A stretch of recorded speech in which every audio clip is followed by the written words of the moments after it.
Live from Fargo and serving you on TV, online, and on the go. This is Valley News Live at 6. Is the sky falling down?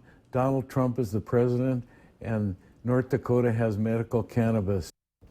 Just like our neighbors to the east in Minnesota, North Dakotans can now get a prescription for medical marijuana. Good evening, everyone. Thank you for joining us. The issue was on our ballot yesterday as Measure 5, and voters easily passed it with an almost 65% approval. But what happens next? Valley News Team's Bradford Eric is here to explain. Bradford? Mike, Andrea, it's no secret North Dakota has gone green with the hope that thousands of people suffering will now find relief. But have we inadvertently opened Pandora's box of pot without knowing how things are really going to change? There's no question that, the attitudes about medical marijuana have changed. It's pretty safe to say Ray Morgan is a happy guy. What's going on here? He's seeing green, and it's not because he's in wealth management. We were just kind of in awe and actually amazed. It was just an overwhelming feeling that, the hundreds of hours that we put in were really all worth the effort. Ray Morgan and his wife, Anita, she's the nerve center, the brains of this operation, believe me. Worked tirelessly to get Measure 5 passed. But the 34 pages of new laws and regulations say the State Department of Health has 30 days to get this ball rolling. And if you don't live within 40 miles of a dispensary, you get to grow 8 plants for your own medical use. You're not going to be able to just go out and just start growing marijuana in 30 days. That's not going to happen. He says you have to see a doctor who will give you a prescription, and then you can only grow more than 1,000 feet from a school in a locked facility and be subject to random checkups by the state. I would think it would be allowed, yes. I asked Ray, since children will be able to get a prescription too, does this mean school nurses, who are usually required to dispense prescription meds, will now be doling out medical cannabis? He said that's probably going to be the case. Physician allows for it, yes. I would like to try it anyway, just to see if it would alleviate my neuropathy and help me with my drop foot condition. Yes, I'd like to try it. There's still quite a lot of uncertainty surrounding this measure. For example, only nonprofits will be allowed to operate dispensaries in the state.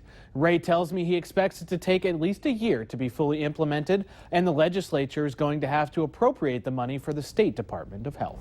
All right, thanks, Bradford. The estimates are that more than 100 million Americans suffer from chronic pain. Many of them should now be able to get some help here in North Dakota.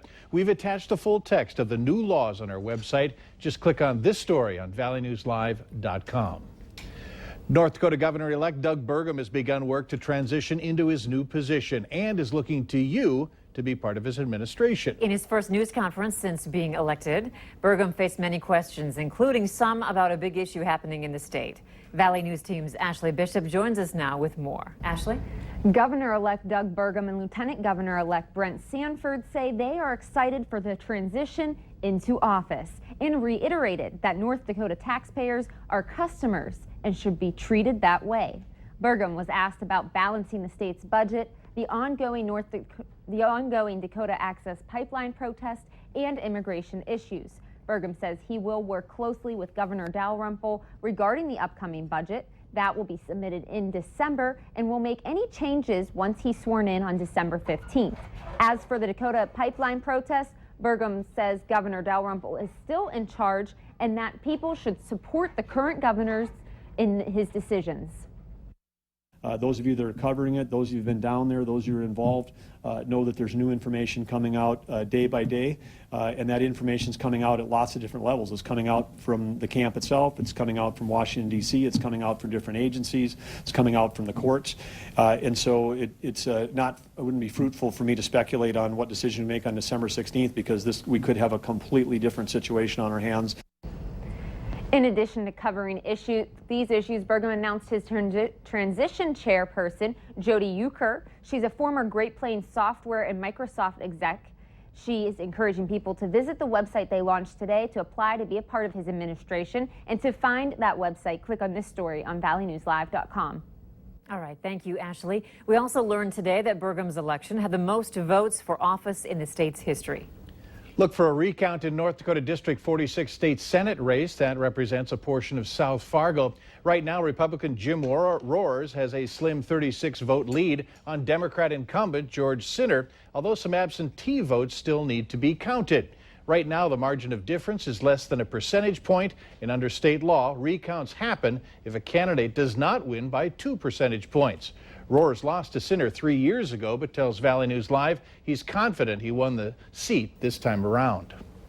After the election, Republicans not only won the White House, but kept a majority in Congress, in some ways doing better than expected. Valley News Team's Kelly Meyer tells us what lies ahead on Capitol Hill. It's a new day here on Capitol Hill, but really not much has changed. Republicans still holding the majority in the House and the Senate. Democrats trying to recoup from a shocking blow. Kentucky Senior Senator Mitch McConnell celebrating a sweeping GOP win on Capitol Hill Wednesday afternoon. I think in a day when people were voting for change, they didn't decide they wanted to change the Republican Senate. Breathing a sigh of relief himself, he gets to keep his job as Senate Majority Leader. New York Senator Chuck Schumer was eyeing the role as Democrats work to flip the Senate, but with no success. It's a huge disappointment for Democrats, that's no question. Simone Path, a senior political reporter at Roll Call, says a surprise loss came from the Wisconsin Senate race between Russ Feingold and Ron Johnson. A shock there in the race for president as well. In places like North Carolina and Missouri, where Pathé says Roy Blunt and Richard Burr ran not so great campaigns, they still walked away with the win. Over in the House. And now, Donald Trump will lead a unified Republican government. House Speaker Paul Ryan says many of the candidates in the House rode Donald Trump's coattails, giving them a much bigger House majority than they expected. They knew that they were going to retake the House majority, but they didn't expect to fall so short. It looks like they'll have a net gain of about 6 seats. So what should we expect in the 115th Congress? The question will really become how much they're able to get done with a Republican in the White House as well. And we'll find out the answer to that question next week as lawmakers return here to Capitol Hill, whether they'll get things done in this lame duck session or push them off until President-elect Donald Trump gets into office. Reporting in Washington, I'm Kelly Meyer. President Barack Obama has asked for Americans to support President-elect Donald Trump, saying the Obama White House is rooting for his success in leading and unifying our country. One of those rare November days where being outside without a coat was just fine. Let's find out from Hutch if a coat will be needed tonight. Hutch? Well, I think we could get away with coat-free conditions this evening as temperatures set records. Grand Forks almost 70 for a high today, crushing an old record of 61 degrees. 70 your high temperature in Jamestown. We missed our record high in Fargo by 1 degree for today. A few clouds moving into the northern valley, and we do have cooler air going to be punching its way in from the north, but this evening things will remain very quiet. Your planner for this evening will stay in the 50s until bedtime and then dip off into the 40s. We're expecting more wind in the forecast. I'll have details on that, and we'll talk about how much longer we can enjoy these above average temperatures as we go deeper into November. But quiet for tonight. Quiet. Thank you. Yes. Yeah, all right.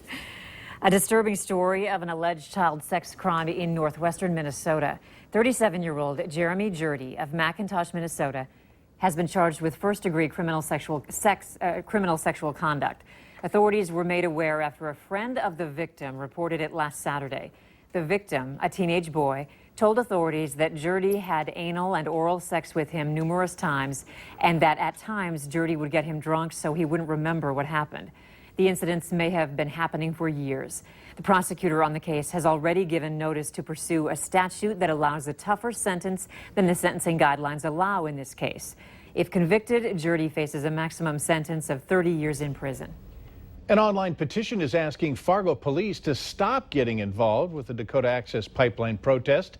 The Change.org petition was started by a senior student at Concordia College and says many residents in the FM area are alarmed at the deployment of the Fargo PD officers to Morton County. Law enforcement from various agencies have been called upon to help deal with the ongoing problems tied to the protests. It has led to many arrests. A woman is injured after a crash near Crookston this morning when her car was sent into the air after hitting an embankment. It happened on Highway 9, 6 miles south of Crookston, around 7:30 in the morning. 26-year-old Chantel Walkner of Crookston drove off a curve in the road, and her vehicle was vaulted into the air after hitting a dip in the embankment. The State Patrol says she was alone in the car. but don't know yet if she fell asleep at the wheel or if there may have been a mechanical problem with her car. Longtime Bemidji State University head football coach Jeff Tesh has been fired. The Minneapolis Star-Tribune is reporting that Tesh had been on paid administrative leave since August after allegedly using a racial slur during a practice. Tesh released a statement thanking his players, assistants, and the community for its support during his 2 decades as head coach. The Bemidji State University Faculty Association says it plans to file a grievance over Tesh's firing. Very few win, but for some, it can lead to some nice cash. Later on Valley News Live at 6, find out how much was won locally in the lottery. And temperatures again setting records across the valley, missing a record by 1 degree in Fargo. It was 68 gorgeous degrees in Grand Forks and 70 in Jamestown. We cool off a bit. I'll have details on how low we go and, well, when we'll see a chance of snow. That's next. You're watching Valley News Live on TV, online, and on the go. Always on, wherever you are, whenever you need to know. Valley News Live.